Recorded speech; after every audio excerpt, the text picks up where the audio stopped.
we're going to talk about the bent over row and the Pendlay row, and then of course naturally talk about the distinction between the two.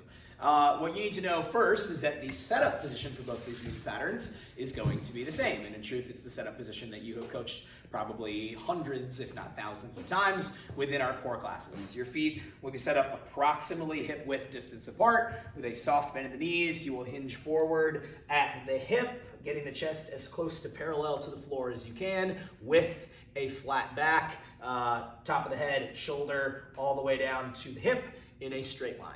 I am going to demonstrate first a bent over row where the bar will start off of the floor.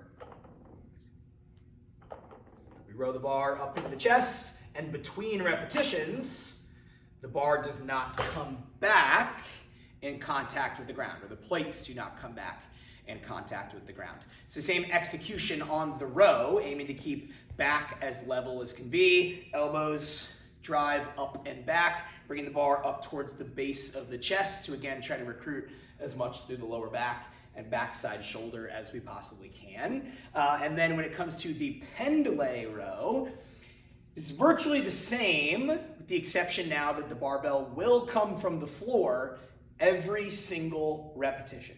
So feet again, hip width distance, we hinge over the top, slightly more hinge required, given now we're coming from the floor. Alternatively, a little bit more knee bend is gonna be fine here. We row to the chest, back to the floor. To the chest, back to the floor, so on and so forth. As far as common faults with these movement patterns, in the event that the weight is a little bit too heavy, just like you would see in class, you start to see a little bit of rounding through the back.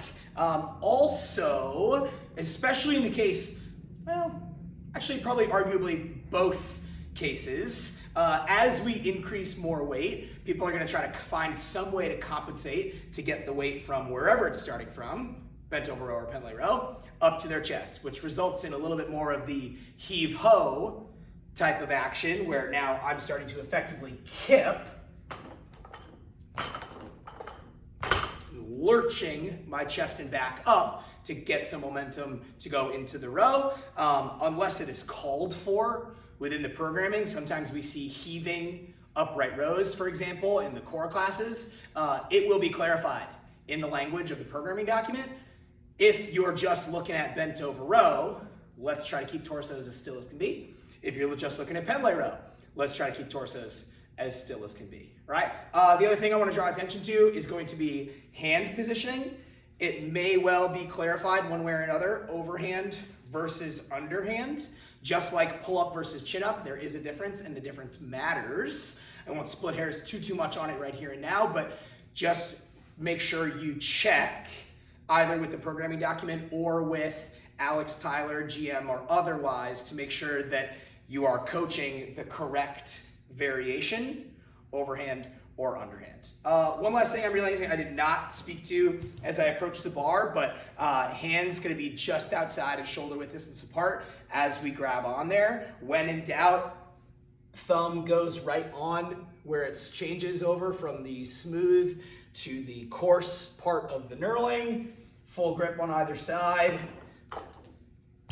Rocking and rolling. This is not something that we need to geek out on hook grip on, because ultimately we're just moving the bar up to the chest. That said though, in the event that an athlete feels more comfortable holding on to some heavier load with a hook grip, they're welcome to do so, right? They're not going to be worse off because they've hooked grip for their Pendlay row or bent over row, right? So in the case of bent over row and Pendlay row, big movers for that in terms of moving the weight through space are going to be things like lats, biceps, and predominantly back delts, but you'll probably feel a pretty all-around shoulder burn if you do enough of these.